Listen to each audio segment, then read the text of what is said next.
sekejap. An Abi Hurairah radhiyallahu anhu qala Rasulullah sallallahu alaihi wasallam min husni islami mar'i tarkuhu ma la ya'ni. Maksudnya daripada Sayyidina Abu Hurairah radhiyallahu anhu berkata, Rasulullah sallallahu alaihi wasallam bersabda, antara keindahan Islam seseorang ialah dia meninggalkan perkara yang tidak berkaitan dengan dirinya.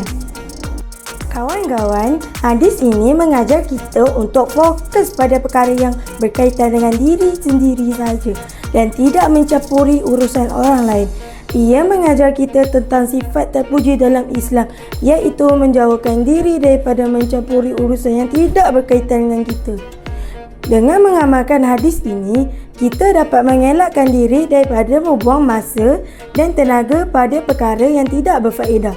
Ia mengingatkan kita bahawa mencampuri hal orang lain tanpa sebab adalah satu perkara yang tidak baik dalam Islam.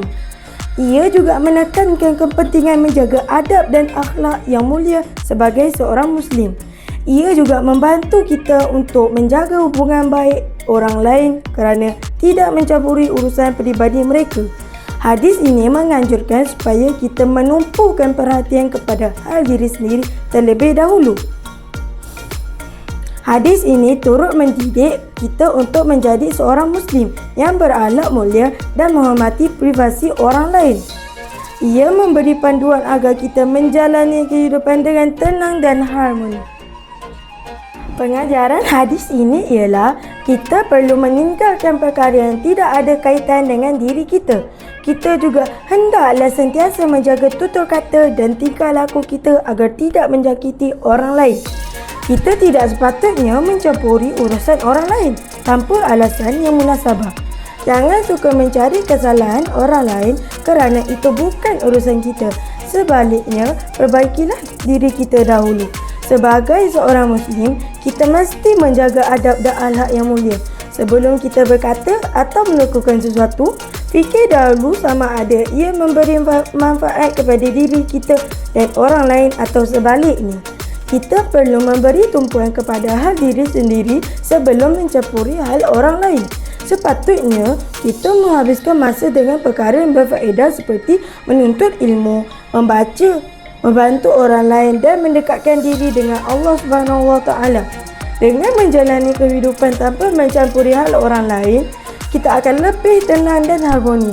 Ia juga dapat mengeratkan ukhuwah sesama Muslim kerana kita saling menghormati antara satu sama lain.